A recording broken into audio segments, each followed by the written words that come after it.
Did you know that philosophy in the Islamic world began with a pure Arab scholar who lived more than 1200 years ago?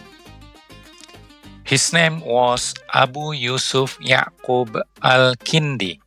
He was not only the first philosopher in Islam, but also a great scientist in the field of medicine and the mind behind one of the most influential ideas in human history. Al-Kindi is clear proof that the greatness of knowledge does not depend on one's origins. He was a pure Arab with no foreign lineage at all, and from him emerged ideas that shook the world. This alone shattered the false belief that Arabs were intellectually backward and dependent on other civilizations. His full name was Abu Yusuf bin Ishaq bin As-Sobah bin Imran bin Al-Ashad bin Qais. His lineage traced back to Qahtan, showing his pure Arab ancestry. He was born in the city of Kufah, one of the great centers of knowledge at the time. His father was a government official during the era of Caliph Harun al-Rashid, a golden age of Islamic civilization. But from a young age, Al-Kindi faced a harsh reality. He became an orphan. Losing his father did not stop him. Instead, it strengthened his determination. Al-Kindi pursued knowledge across major cities, Kufah, Basrah, Baghdad. He began with religious studies, then moved on to philosophy and logic.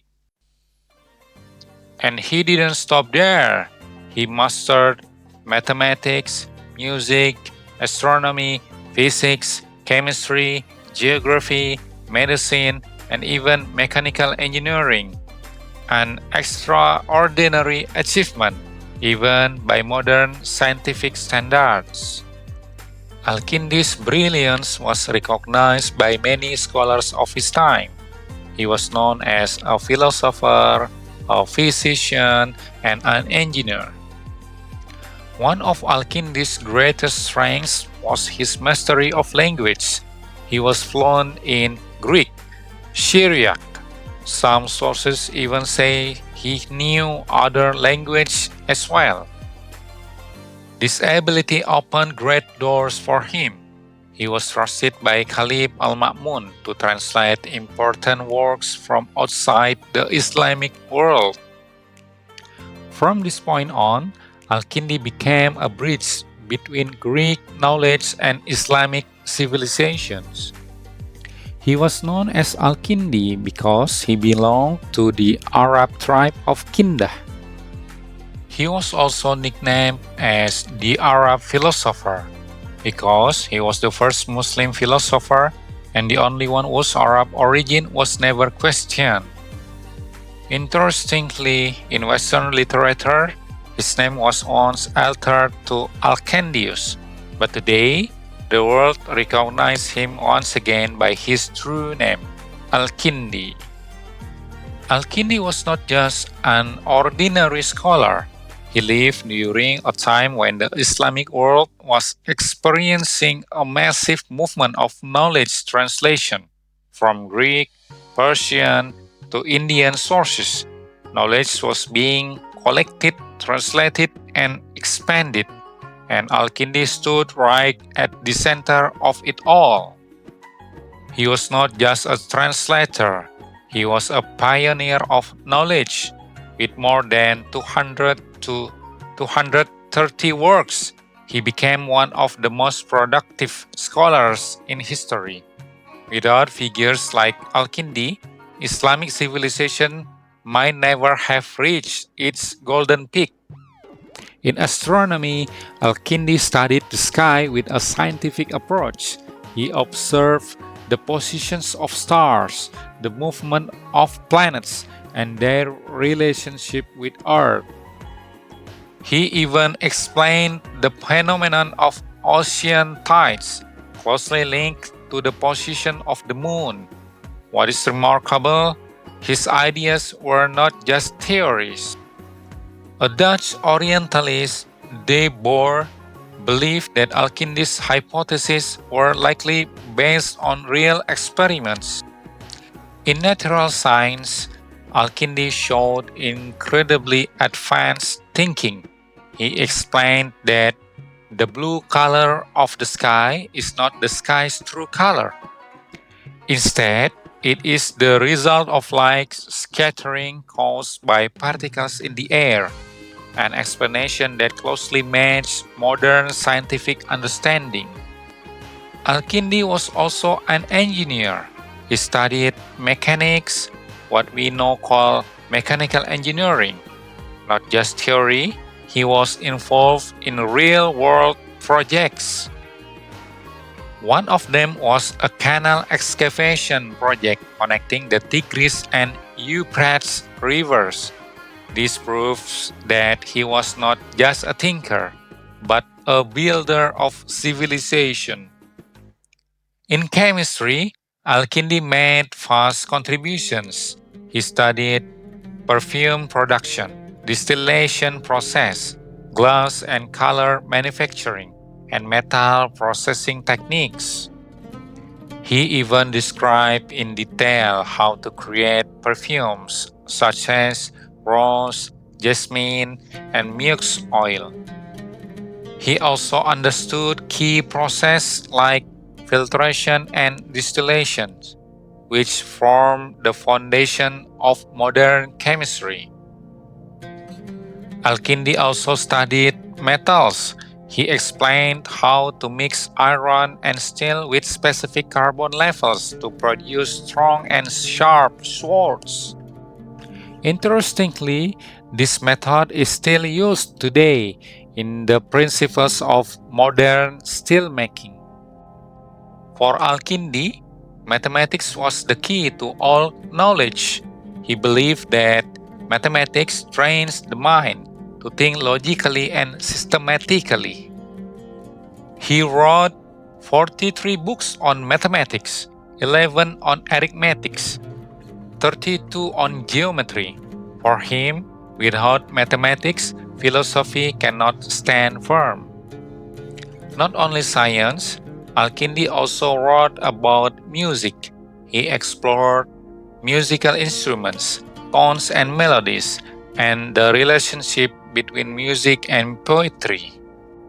In fact, he was among the first to study the connection between music and human emotions. In medicine, Al-Kindi was a leading physician. He wrote around 22 medical books and categorized medicine into various specialties. Interestingly, he also used music as a form of therapy to treat certain illnesses, a concept now known as music therapy. Al-Kindi deeply studied Greek philosophy, especially the works of Aristotle. But he didn't just translate. He analyzed, explained, and expanded those ideas.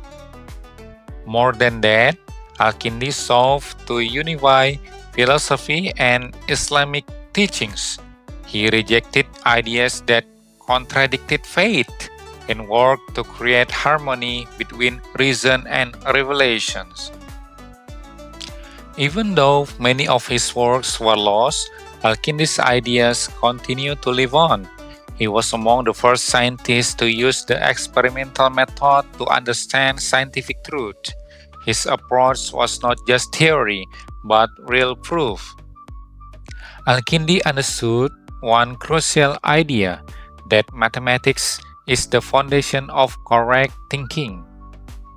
He once said, philosophy cannot be attained without mastering mathematics. For him, mathematics trains the mind to think logically, systematically, and consistently. Al-Kindi also realized that knowledge is not born in a single moment. He said, truth is not achieved all at once, but perfected through generations. a remarkably modern idea that knowledge is a collective effort of humanity. As a true scientist, Al-Kindi rejected unfounded beliefs. He challenged the idea that stars determine human destiny. He also rejected claims by fortune tellers about the influence of the heavens on human life. Yet, he still studied astronomy scientifically to understand its real benefits for humanity. In chemistry, Al-Kindi focused on practical applications, industry, medicine. He strongly rejected alchemy, the attempt to turn base metals into gold. According to him, it only wastes scientists' time on something without real benefit.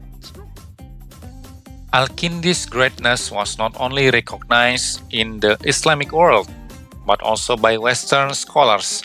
The French Orientalist Cara Devaux stated that Al-Kindi was one of the 12 greatest scientists in the world. The English scientist Roger Bacon placed him among the leading figures alongside other great scholars. Even the British thinker Anthony Netting said that Al-Kindi had already unified Greek philosophy and Islam a century before Ibn Sina. Al-Kindi's ideas in engineering, based on Greek mathematical principles, greatly influenced Western scientists like Roger Bacon. His works in music even opened new paths in the development of music theory. Many of his writings were translated into Latin, becoming a bridge for the rise of knowledge in Europe.